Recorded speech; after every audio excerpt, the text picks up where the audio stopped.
जो चीज चली आ रही है उसी को ही सिरोधार्य करके श्रवण कराया जाता है, उसमें दोष नहीं होता। गीता जी हो, गीता जी भगवान श्री कृष्ण के मुखारबिंद से निकली हुई है, उसको हम किसी भी प्रकार से गलत सिद्ध नहीं कर सकते। इसी प्रकार श्रीमद् भागवत जो महापुराण है, ये ब्रह्मा जी के मुखारबिंद से प्रकट हुआ 4 श्लोकों में, बहुत छोटे रूप में, छोटे रूप में होकर के फिर बड़ा रूप हुआ, क्योंकि छोटा रूप है वो हमको दिखाई नहीं पड़ता, छोटे रूप को हम पूरा समझ नहीं पाते। जैसे बीज जो है, बीज के अंदर पूरा वृक्ष होता है, बीज के अंदर वृक्ष की जड़ें भी होती हैं, तना भी होता है, फूल पत्ती भी होती है और फल भी होता है, उसकी हरियाली भी होती है, छाया भी होती है, ऑक्सीजन भी होती है, इससे सब चीज होती है। लेकिन क्या एक साधारण व्यक्ति इस बात को समझ पाता है कि सब चीजें इसके अंदर है? लेकिन किसी विज्ञान के पास, वैज्ञानिक के पास लेके जाओ तो वो उसको बहुत कुछ निर्णय निकालेगा उसका। बीज को छोड़िए आप, यहाँ मिट्टी का एक छोटा सा कण है, मिट्टी के छोटे से कण को अगर आपके हाथ में दिया जाए तो आप क्या कहोगे? मिट्टी तो है, क्या है ये, क्या मूल्य है इसकी, क्या कीमत है? लेकिन आप एक बहुत बड़े वैज्ञानिक के पास एक मिट्टी का कण दे दीजिए, वो मिट्टी का कण नहीं कहेगा कि मिट्टी का कण है, वो कहेगा ये मिट्टी का कण नहीं, इसके अंदर अनंत परमाणु है और एक परमाणु से इतनी बड़ी ताकत है कि पूरी विश्व को, पूरे देश को शक्ति दी जा सकती है एक परमाणु से। और एक परमाणु बम, आप लोग समझते हो कि परमाणु बम से सभी लोग डरते हैं कि अगर परमाणु बम का विस्फोट कर दिया जाए तो कितना बड़ा विनाश होगा। तो वो जो छोटा सा रूप है मिट्टी का, उसमें छोटा सा जो अणु है वो बहुत बड़ी शक्तियों को लिए हुए है। इसी प्रकार ब्रह्मा जी ने 4 सूत्रों में भागवत जी का वर्णन किया, लेकिन लोगों की समझ में नहीं आया। फिर उसको धीरे धीरे और प्रवक्ता मिले, ठीक है, वेद व्यास जी ने इसका विस्तार किया, सुखदेव जी ने परीक्षित को सुनाया।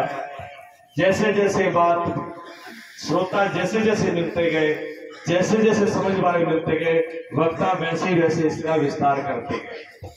अब यहाँ की बात करो तो अगर विद्वान, मेरे को बोला गया था कि काशी से कोई बहुत अच्छा, बहुत बड़ा विद्वान लेके आओ, 1-2 लोगों ने बोला था, उनकी बात सही है, ठीक है, अच्छी बात है, विद्वान आना चाहिए। लेकिन मैंने उन लोगों को कहा कि विद्वान तो ले आएंगे, वो संस्कृत में बोलेंगे, शुद्ध शास्त्रीय भाषा बोलेंगे, और गुरुजी कहते थे एक भाषा के पंडित है, बागड़ी भाषा के। अब वो एक भाषा वाले पंडित वाले वो उसकी बात समझ ही नहीं पाएंगे, फिर उसका मतलब क्या रह जाएगा?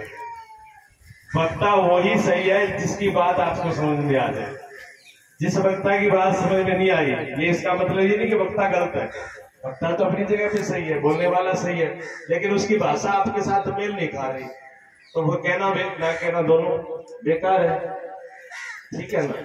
तो जैसा यहाँ पर जरूरत थी वैसे ही वक्ता हो। मुझे मालूम है कि इनकी भाषा आप समझ सकते हैं, इस चीज का मुझे अनुभव था।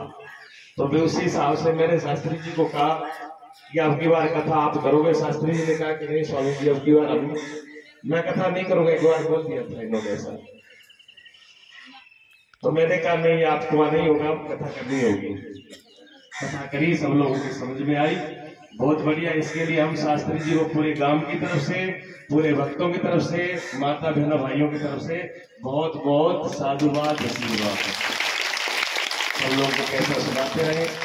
अब आगे की थोड़ी चर्चा हम फिर करेंगे। अभी हमारे पास स्वामी जी हैं, एक भजन आपको सुनाएंगे, उसके बाद में थोड़ा सा हम 2-4 शब्द और बोलेंगे, और फिर व्यास जी का देखो नियम होते हैं, कुछ हम लोगों ने लिया है, उनसे सुना है।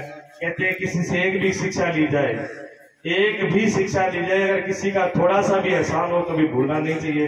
जो एहसान को भूल जाता है, कहते हो कृतघ्न होता है, वो बहुत बुरा बात।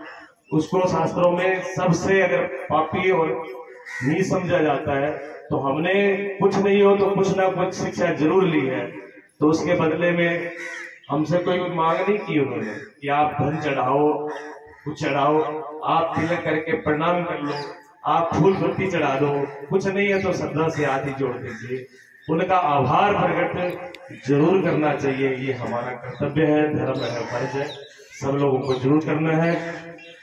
बोलिए सच्चिदानंद भगवान की जय हो।